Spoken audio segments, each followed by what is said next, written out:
O Ciência e Fé começa agora. A gente vai estar falando de história hoje, história da humanidade. Estaremos falando sobre a formação da civilização judaica cristã, com a ênfase maior dentro do judaísmo. Tá bom? Ciência e Fé começa. Fique ligado conosco, daqui um pouquinho a gente volta.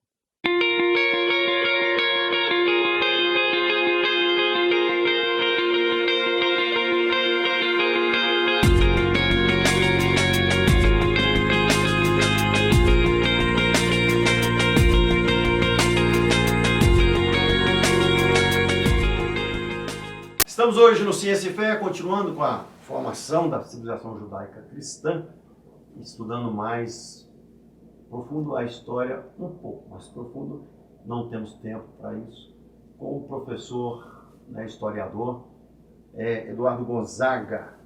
Ele é meu conterrâneo lá de Patos de Minas. Terra de gente inteligente, né? Verdade. A terra do fosfato faz bem pro cérebro, não lembra do fosfato de fato? Bom, pelo menos nós dois somos, né? Eu acho que eu sou. Mas dizem que tem muita gente boa de lá, né? Tem, de vez em quando acham. Eu só nasci lá, nunca morei lá. Fui criado em Goiás, né? Ah, é? Depois fui para São Paulo, Rio, estou aqui agora em Belo Horizonte. Mas eu não deixo de ser mineiro, né? Não. Tem jeito de deixar de ser Não mineiro. tem. Vai falar o Mas ai. não, mineiro, senhor. É. Mas, o professor, nós estávamos falando da formação, chegamos até a falar em iluminismo e tal, no último programa. Uhum. Mas nós paramos na diáspora judaica, falamos um pouco dos judeus no Oriente, dos sassânidas, né? Uhum. Eles também foram, somente para a Península Ibérica, que é Portugal e Espanha, na Idade Média, eles formaram uma grande cultura lá também, né? Uhum. Entre Sim. 1100 e 1400, É verdade. depois de Cristo. É. Na verdade, os judeus que foram para a Europa durante a época do Império Romano, antes da queda de Roma, no final do século V, já habitavam na Europa. Mas quando os árabes, a partir do ano 632, saíram a conquistar o mundo, né, conquistaram toda a Península Arábica, Oriente Médio, Norte da África, e no ano... Conquistaram o Mediterrâneo. Isso, em 711 eles entraram na Península Ibérica, em Portugal e Espanha. Então, a partir do ano 711, os judeus que já eram perseguidos pelos antigos bárbaros godos, pelo próprio Império Romano e pelos católicos... Bizantino. Não, o Império Bizantino já é mais no Oriente. Né? Pois é, eles tiveram... O próprio Império Bizantino também invadiu Jerusalém. Mas desculpa, mas eu estou falando da Península Ibérica. Que é a pergunta. Nós embolamos a geografia. Mas... O Império Bizantino já vai pegar mais o Oriente. Isso. No Ocidente, eles cresceram mais na Península Ibérica. Isso. Nisso veio invadindo por baixo o Islã. Ele vem crescendo ali e tenta entrar pela Península Ibérica. Há um conflito ali entre judeus, cristãos, né? Espanhóis, portugueses, e os chamados mouros, que eram os islamitas, né? Então, no ano 711, só para falar um pouquinho mais devagar para quem está ouvindo entender, os islâmicos, árabes, muçulmanos entraram na Península Ibérica. A Península Ibérica é Portugal e Espanha, mas principalmente na Espanha, ano 711. Com o tempo, alguns outros árabes foram para lá, os sarracenos, até que mais tarde vão chamar mouros, mas já é uma nomenclatura mais para o século XV. Mas agora, voltando para o século VIII, os católicos vão entrar numa luta chamada Reconquista Cristã, para expulsar os árabes muçulmanos da Península Ibérica, da Espanha. Aí os judeus vão ter uma certa paz. Somente no sul da Espanha. Não, na verdade, eles chegaram até o centro. O sul, eles vão dominar grande parte da Espanha. Grande parte. Chegaram a dominar o centro. Isso, mas com a Reconquista Cristã eles foram perdendo terreno. Depois que os mouros, que vão ser expulsos em 1492, que já estavam só no sul. Mais no sul. Aí que houve aquela guerra contra os mouros. Na verdade, esses mouros são os antigos islamitas. Isso, são os árabes islâmicos que moravam lá. Mas para os judeus, por exemplo, foi a época de maior esplendor em toda a Idade Média, porque desenvolveram sua cultura lá na Península Ibérica, enquanto desenvolviam em outros lugares do mundo. A gente está pensando na origem do que vai acontecer com o judeu europeu, né? Porque na Península Ibérica eles vão ser chamados de judeus sefaraditas, ou sefaradim, que é em hebraico. E mais na Europa Central são os askenazitas, né? Que até hoje eles têm Essa origem E aquela turma que conhecida. ficou lá no Oriente, na antiga Pérsia, são chamados de... Não, eles na verdade vão se misturar com outros povos. Que o esplendor deles ali vai ser até o século V. Ah, tá. Depois disso eles vão se misturar. Porque com o advento árabe eles não vão ter uma Mas proeminência cultural. eles perderam a identidade judaica? Não. Não. Não. O judeu em si nunca perdeu a identidade judaica, a não ser que, por exemplo, o filho de um judeu que casou com um não judio de uma região, igual tem no Brasil, Mas não tem descendente representava a judeu que cultura geral. não representa exatamente. Mas os que conservaram, principalmente nas comunidades judaicas, nos guetos, né? Já que falamos disso, os judeus vão ser perseguidos tanto porque o Império Romano se divide em duas partes, no ano 395. Império Romano do Ocidente e Império Romano do Oriente. A parte ocidental vai cair na mão dos árabes, deixar de existir Roma no ano 476. A parte de lá, que vai ser o Império Bizantino, Ele sobrevive bem ele mais. vai durar de 395 até 1493, quando os árabes vão tomar posse daquela região. Por curiosidade, de 1453 até 1918, início da Primeira Guerra Mundial, aquela região toda vai ficar na mão dos árabes.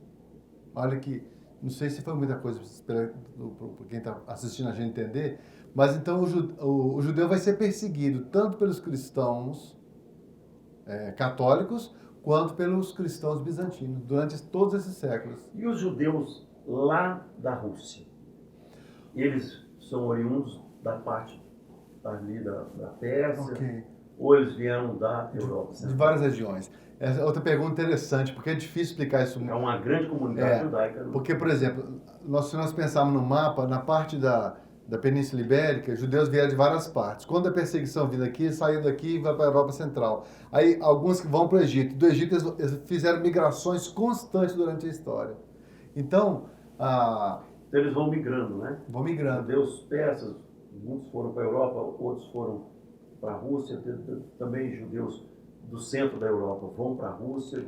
Isso. Judeus perseguidos na Península Ibérica vão para o Egito, voltam para a Europa. Exatamente. É uma migração constante, porque aonde eles estavam, eles suplantavam todos os habitantes, os nativos, em tudo que eles faziam. Logo eles eram perseguidos e aonde tinha paz eles iam.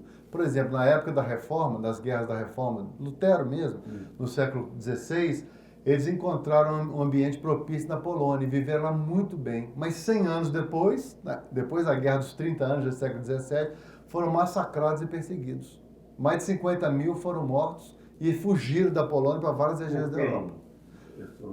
Porque os judeus, quando foram para a Polônia, e acontecia a guerra entre católico e protestante, você pós-reforma, eles tiveram certa paz. Lá eles cresceram muito. Os grandes capatazes das fazendas eram judeus, os grandes banqueiros que emprestavam dinheiro para os nobres eram judeus.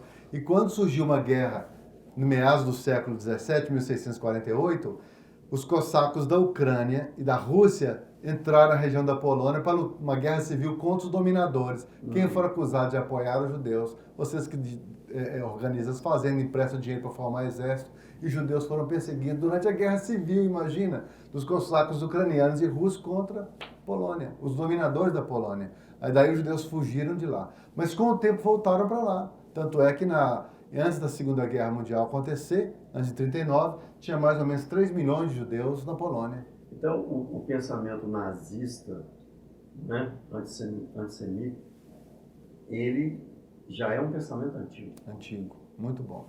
A palavra antissemita, ela foi cunhada há 140 anos atrás, arredondando.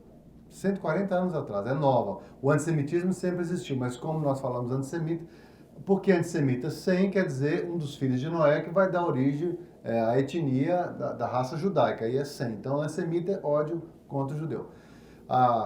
Mas esse sentimento sempre existiu, porque Deus falou que existiria. É ciência e fé, né? Uhum. Então, nós temos que fazer o papel do historiador, do sociólogo, do antropólogo, mas também da fé. Porque todas essas perseguições, igual eu te falei, são dezenas de vezes escritas no Velho Testamento. E Jesus também falou isso, por exemplo, em Lucas 21, 24, Jerusalém será pisada pelos gentios até que o tempo dos gentios se cumpram, como até hoje é pisado. Então, em Jeremias 29, Deus diz que vou te perseguir, você vai ser destruído, aonde foi enviado. Deus fala assim em Jeremias 29, Judeus, vocês vão ser espalhados por todas as nações, vão ser motivo de horror, de zombaria, de terror aonde eu te enviar até voltar para casa. Até o movimento sionista do século XIX, né? E por isso que muitos deles também não creem mais em Deus, porque acham que o Deus injusto, né? Eles não conseguem ver que, na verdade, há uma rebeldia, assim como o Senhor que deu tudo a eles também, né? Porque não há... a gente vê isso nitidamente no exílio, né? No exílio assírio, depois babilônico, que os judeus assimilaram culturas até de sacrificar filhos mais velhos, coisa que desde a época de Abraão já tinha resolvido na sua cultura ética. Uhum. Então, eles sofrem. Ao mesmo lado, também tem a bênção de Deus, porque eles têm a Torá, onde eles podem ler, onde eles podem estudar, e havia uma promessa de prosperidade para eles. Ao mesmo tempo que eles sofrem perseguição, mas também a gente vê uma nítida bênção. Eles vivem as duas coisas. Eles vivem as duas coisas. E tanto, por exemplo, gente, como a gente começou a falar mais cedo, no século XIX, os judeus eram proeminentes na Europa. Os melhores médicos, jornalistas, escritor, banqueiro eram judeus. Né? Os cambistas, como nós falamos, eram judeus. E eles prosperaram tanto que incomodou a civilização europeia, da Europa Ocidental, de tal maneira, nós estamos falando do antissemitismo, por exemplo, que a Alemanha não suportava mais judeus. Em 1893 foi feito um abaixo-assinado para expulsar todos os judeus. Olha aí para você ver aonde que vai começar o antissemitismo. 40 nazista. anos antes do Hitler escrever o livro dele, em 1923, Mein Kampf.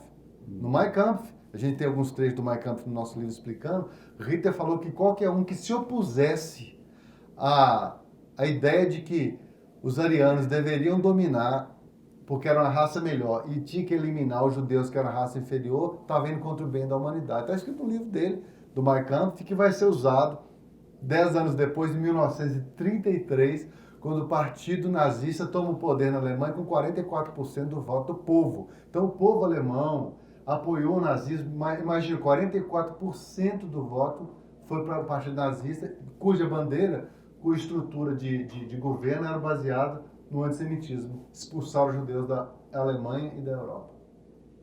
A gente volta no segundo bloco e vamos chegar ao Estado de Israel.